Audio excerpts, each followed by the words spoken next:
Bismillahirrahmanirrahim.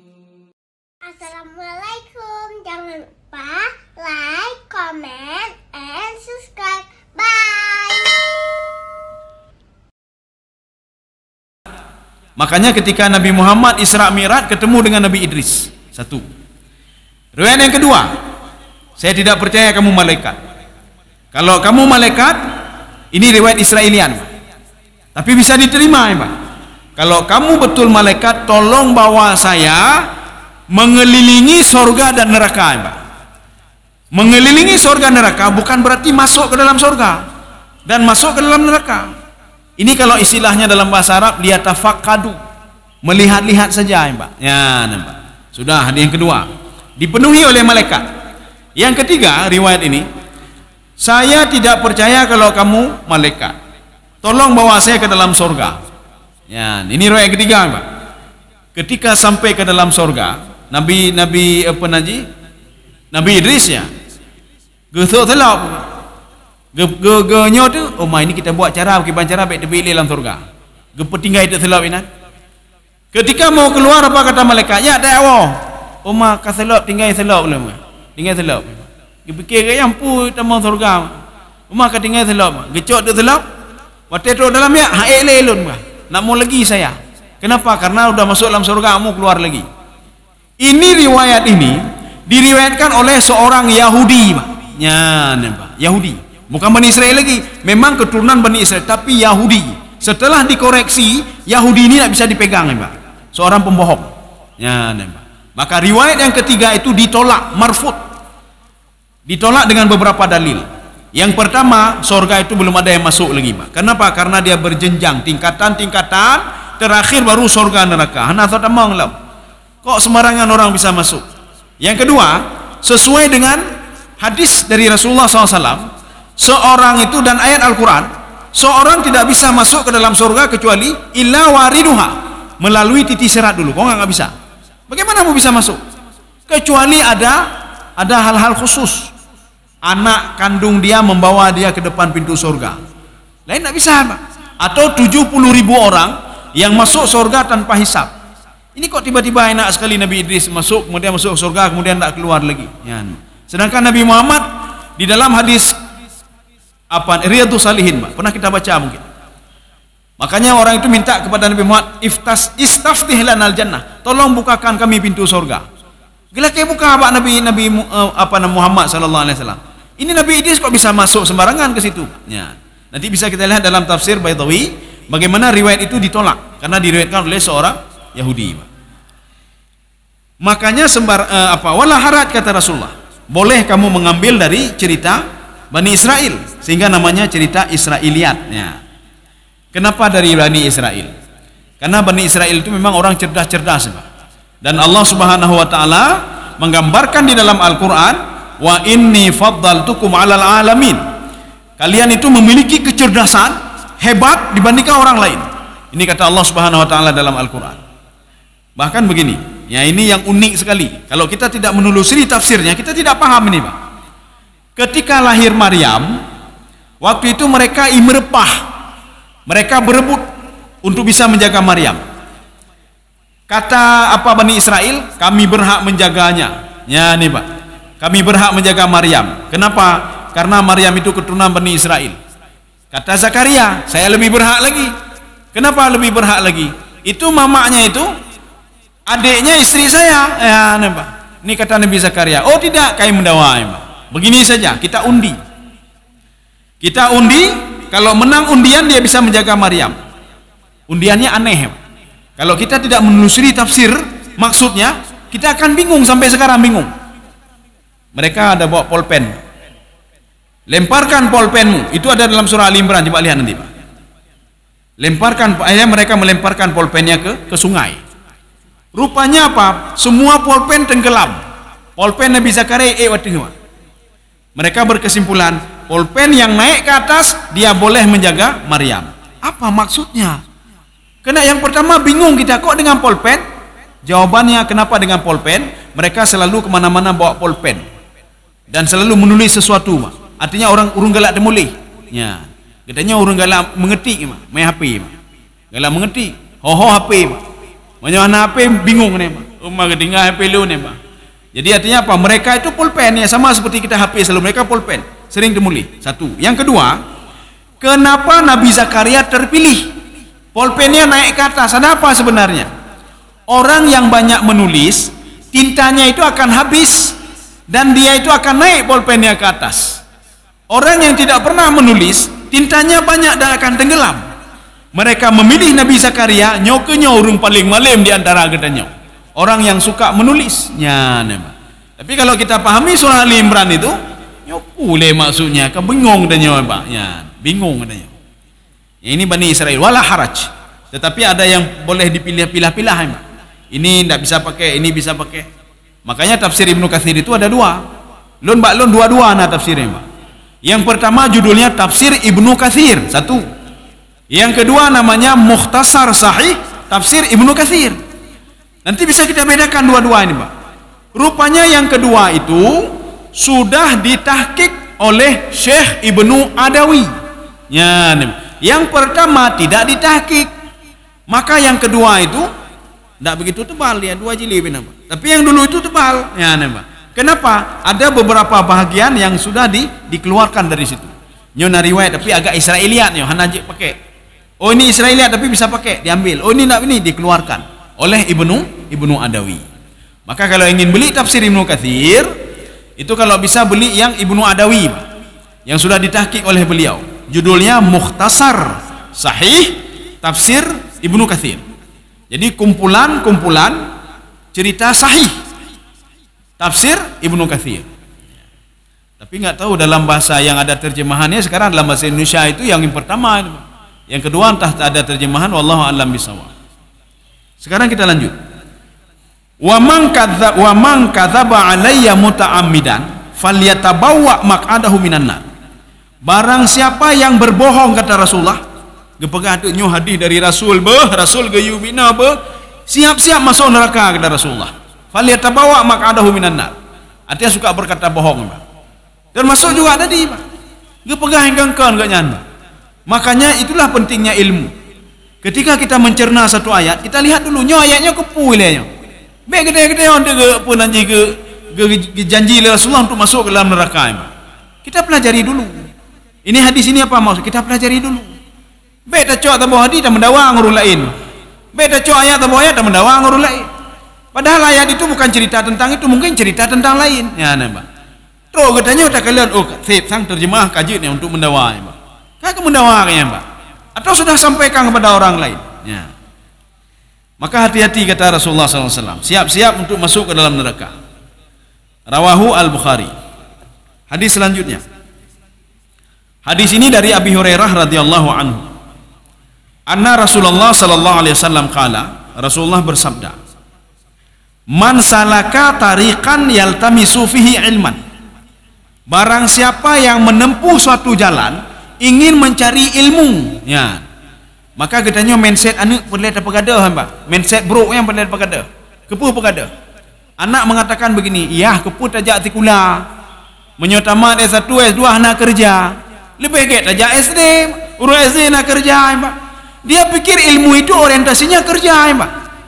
Binatang hana ilme, menteme rezeki jelah, Pak. Hana ilme binatang, Pak. Binatang tidak sekolah hana kai, Pak. Utak hana, Pak. Tetapi rezekinya jelas. Maka jangan mindset seperti itu. Waktu ditanya oleh anak, kepuh tikula, supaya je ke menteri ni. Kepuh menteri, Pak. Maka enggak perlu sekolah pun je ni, Pak. Anak boleh tikula apa je. Ilmu itu supaya kita bisa mengenal anak begitu ridha ni, Pak. Ketika dia sudah mengenal dirinya, dia akan mengenal kita, Pak. Maka menyoana hana ilme, maka muncullah anak-anak durhaka, Pak. Hai tu soji tak ya haji toh itu toh, Pak. Bukan hana ilme aja, Pak. Bagaimana cara berbakti hai tu cara doa ke urung cik hai tu Pak. Apalagi dengan Allah Subhanahu wa taala. Kalau dia sudah tidak mengenal dirinya, Pak. Dia tidak mengenal ayahnya, ibunya. Hana perlejeh le berarti hai tu ri Allah, hai tu ri Pak. Maka semayang kadang-kadang na, kadang-kadang tan. Bukan hai tu ri Allah ni, Pak. Maka ilmu itu baik tikula ni, baik tikula gede ni, Pak. Abeh peng Bandung bah abeh peng gede, Pak. Ya. Dia minta duit untuk beli ini, kita kasih, Pak, duit itu. Ini namanya yaltamisu tariqan, untuk mendapatkan ilmu. Rasulullah mengatakan, sahalallahu lahu bihi tariqan ilal jannah. Allah permudah dia jalan untuk masuk ke dalam surga.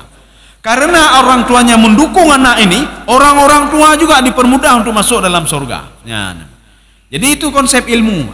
Jadi ilmu bukan untuk dapat kerja. Orang hana metikulatan yang kaji pimpinan dan sebagainya. Hana perlu kerja, Pak. Hana perlu ilmu. Tapi ilmu itu untuk mengenal dirinya. Santun seorang kenapa? Karena ilmunya. Ya, Pak. Kaum muslimin sedang jemaah yang dirahmati Allah. Hadis selanjutnya. Hadis ini masih dari Abi Hurairah radhiyallahu anhu.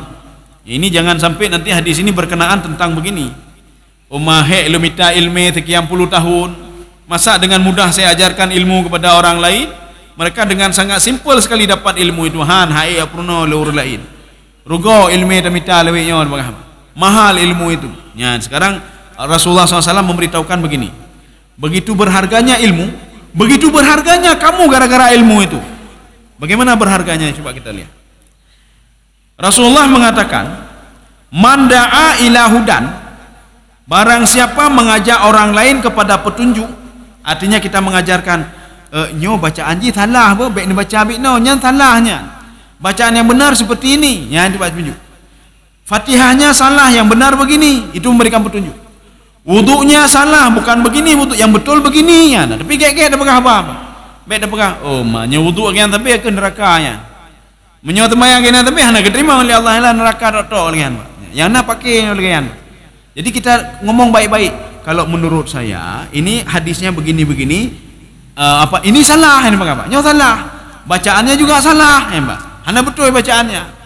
Barang siapa yang melakukan hal seperti itu, memberikan petunjuk pada orang lain, kana lahu minal ajri, dia dapat pahala mithlu ujuri man tabi'ahu, seperti pahala orang yang diajarkan tadi. Bagaimana pemahamannya? Getanyo tak pernah tidra urang, Pak. Dengku Fatihah dron salah, bahkan salah. Bapak membaca Bismillahirrahmanirrahim, itu salah. Yang benar bagaimana? Bismillah dengan sin ya, Mbak. Jadi ketika salam begitu juga, Assalamualaikum, itu salah. Yang benar bagaimana? Assalamualaikum. Kenapa? Itu alif lam itu, alif lam istighraq namanya, Pak. Assalamualaikum itu istighraq. Sebagian mengatakan apa? Kita memberikan salam kepada malaikat, Pak. Sebagian lagi apa? Memberikan salam kepada jamaah. Kemudian begitu juga sebelah kiri. Jadi salam, kita assalamualaikum. Salam nyo salam lagi nyo istilah Jepun aja kan pesawat kereta bagah Pak.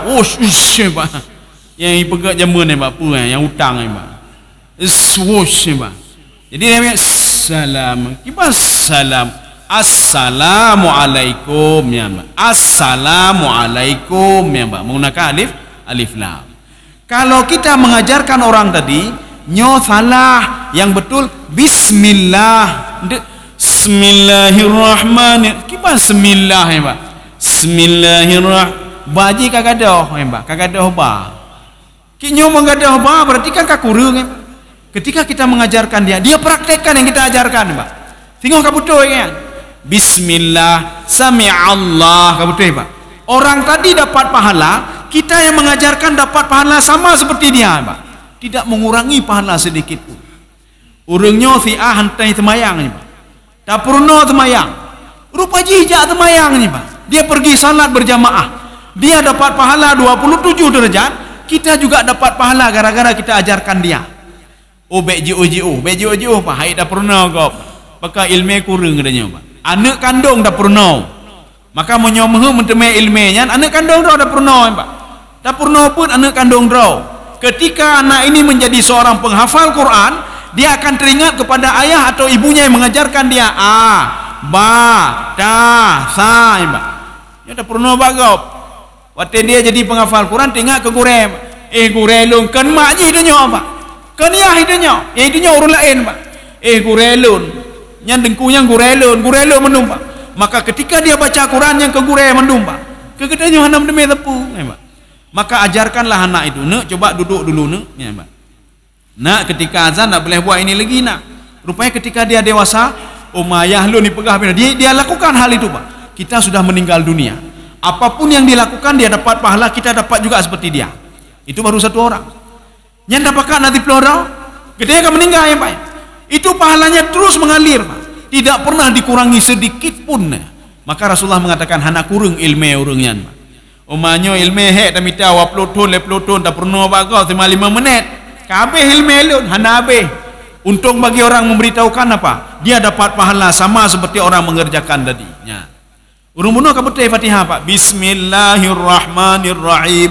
Salatnya diterima oleh Allah, dia dapat pahala lagi. Getanyo yang mengajarkan dia, pahala kita sama seperti dia yang mengajarkan tadi. Ya. La yanqusu kaya, Pak. La yanqusu dzalika min ujurihim syai'a. Tidak dikurangi sedikit pun pahalanya, Pak. Ya, itulah fungsi ilmu, Pak. Mengajarkan kepada orang lain, diamalkan oleh orang lain, kita dapat pahala sebagaimana dia juga dapat pahala. Tak pernah kau mentedekah, tengku mentedekah nengku mentedekah Pak. Akhirnya mentedekah beliau, Pak. Ketika beliau sedekah, dia dapat pahala. Kita yang menganjurkan akibat dia bersedekah juga, kita juga dapat pahala, Pak. Sama seperti dia, tidak mengurangi sedikit pun. Ya, berarti narugo, Pak. Hadis selanjutnya. Ini masih dari Abi Hurairah juga. Jadi sami'tu Rasulullah sallallahu alaihi wasallam yaqul. Abi Hurairah mendengar langsung ini, Pak. Mendengar langsung. Jadi bukan melihat. Karena hadis itu ada kalanya mendengar langsung, ada kalanya melihat, ada kalanya apa? Rasulullah ngomong langsung, ya, Pak. Sami'tu Rasulullah sallallahu ini mendengar langsung. Ada kalanya apa? Mendengar langsung, melihat langsung. Kemudian satu lagi melihat Rasulullah memberikan langsung kepada orang lain, Pak. Rasulullah mengatakan kepada si fulan, ya contoh tadi, Pak. Kepada Ali langsung mengatakan kepada Ali. Ini langsung didengar oleh Abi Hurairah. Apa yang didengar oleh Abi Hurairah? Ad-dunya mal'unah. Dunia ini dilaknat. Ya, kalau dipahami oleh orang lain, dunia kai laknat, kepu dah minta dunianya, kan salah paham, Pak. Makanya ketika ingin memahami satu hadis itu, jangan pahami langsung dari terjemahannya. Nyondo mau pakai ni, Pak, mau pakai. Dan bukan dari punya terjemah. Dunia itu dilaknat. Ya, gagal ceramah tu kan. Dunia dilaknat, baik bercerak dunia. Yang kata lalau ya, Pak. Maksud dunia dilaknat, ad-dunya mal'unah, dunia itu bisa membawa kamu lalai sehingga kamu dilaknat oleh Allah Subhanahu wa taala. Ya, Pak. Membuat kamu lalai. Nyolai. Kalau dunia itu dilaknat, untuk apa kita beribadah di dunia, ya, Pak?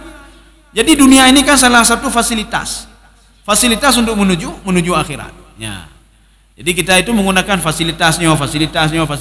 Hai lo, nyaji pakai bid'ah kan? Nyaji pakai haji, bid'ah haji, nyaji pakai haji, ya, Pak. Mal'unah, dilaknat oleh Allah Subhanahu wa taala. Padahal yang kita gunakan itu fasilitas. Tak pakai jakrung, tak pakai. Oh, Nabi jemaah naik jakrung, ya, Pak. Ya, kata tahlam ni, Pak. Nabi hanya pakai jakrung, ya, Pak. Maka kalau coba tanya orang yang sudah pergi ke Mesir, Pak. Menyusul jakrung itu konotasi lain, Pak. Nyusul jakrung ibu kem ni kau, Pak. Ibu kem ni kau, nyusul jakrung. Hang betul? Menyonejak hong sini umrah gede singgah di Mesir, nyusul jakrung ni kau, Pak. Nyusul jakrung untuk peci nejak berjalan, nyukai ibu kem ni kau, Pak. Ada apa sebenarnya? Kain sarung itu kalau di Mesir itu ibarat apa? Orang selesai jima pakai jakrung, Pak. Maka menyuruh kalau orang habis berjima ni, Pak. Kenapa pakai kain sarung?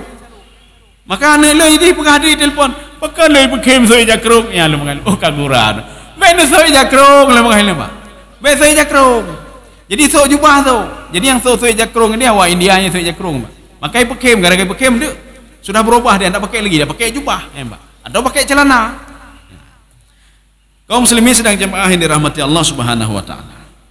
Ad-dunya mal'unah. Dunia ini dilaknat. Maksudnya, baik tapi dilaknat begitu, tidak. Dunia ini membuat kalian lalai. Ketika kalian lalai, kalian tidak beribadah. Gara-gara kalian tidak beribadah, kalian dilaknat oleh Allah. Ini namanya jumlah ijaz hazaf. Sebagai mengatakan ijaz kisar. Kalimat yang ringkas, Pak. Ya. Dunia mal'unah. Sebenarnya yang dilaknat itu kalian dilaknat gara-gara berbuat maksiat, bukan dunianya. Apa salah dunia, ya, Pak? Ya.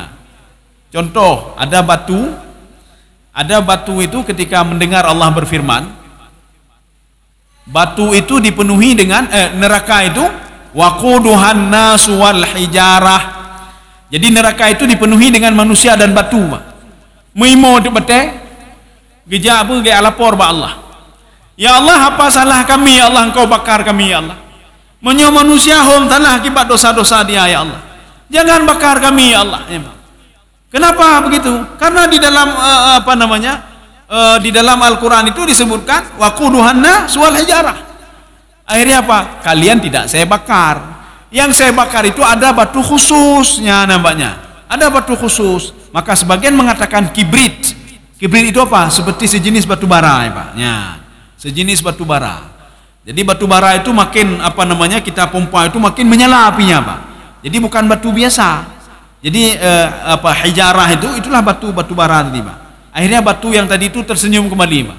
Kamu hana salah tepu kan netel dalam neraka. Hana luntur kata Allah. Kendron ada batu khusus namanya kibrit yang akan saya buat sebagai bahan bakar nanti di dalam neraka. Kita lanjut. Mal'unun ma fiha. Begitu juga yang ada di dalamnya itu dilaknat. Hartanya dilaknat, manusia dilaknat. Jangan salah paham kita.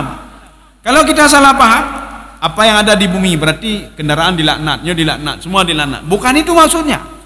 Jadi maksudnya karena kalian lalai, itu fasilitas itu membuat kalian dilaknat oleh Allah. Dah fasilitas. Itu harta kalian gara-gara lalai dengan harta, lalainya ime gede, kalian itu bisa dilaknat oleh Allah gara-gara harta tadi. Gara-gara anak tadi, kalian bisa dilaknat oleh Allah Subhanahu wa taala. Gara-gara jabatan kalian bisa dilaknat oleh Allah. Ini namanya ijaz qisar. Maka harus kita pahami melalui hadis. Nanti bisa melalui syarah hadis. Yang seperti memahami hadis Arba'in Nawawiyah. Hadisnya tipis. Kita pegang katanya mangatnya cuma 40 hadis saja, 42 43 hadis ya, Pak. Walaupun namanya Arba'in Nawawiyah. Alah kecil itu, padahal syarahnya itu luar biasa, Pak. Dibuktikan dengan yang baklun syarahnya itu tibalnya 4 kali kitab ini, Pak. 4 kali kitab ini. Judulnya apa? Asy-Syarhu Al-Kabir, Syarah Kabir fi Arba'in Nawawiyah. Yang lupa kitabnya mungkin itu atau 2 ton ya, Pak. Walaupun kita lihat kitab itu tadi tipis ya, Pak. Kitab tadi tipis, bisa kita habiskan dalam waktu 1 hari, Pak. Tetapi syarahnya itu 4 kali kitab ini tebalnya, Pak. Judulnya Asy-Syarhul Kabir fi Arba'in Nawawiyah. Yang sampai mudah baca ya, Pak. Kenapa? Menjelaskan satu hadis dari perspektif ulama yang berbeda ya, Pak. Maka menyuruh ada pahami tentang adinun nasihah, agama nasihat. Padahal salah akhirnya maknanya, Pak. Bukan itu maknanya. Maknanya amal perbuatanmu kalau ingin dikabulkan oleh Allah, al-islamu kamu harus tunduk dan patuh kepada Allah Subhanahu wa taala. Kalau enggak amalmu ditolak oleh Allah. Ya, Pak. Saya rasa cukup dulu sekian. Jadi insyaallah pertemuan selanjutnya kita lanjut juga masalah kalau kita lihat ini ada hadis masalah ilmu, ada berapa lagi ini? Nah, masalah nanti kalau kita lanjutkan ini atau kalau tidak mungkin kita lanjutkan lagi babul fadli hamdi wa syukri. Ya. Mudah-mudahan ada manfaat bagi saya sendiri dan jemaah sekalian. Subhanakallah wa bihamdika asyhadu an la ilaha illa anta astaghfiruka wa atubu ilaik. Assalamualaikum warahmatullahi wabarakatuh.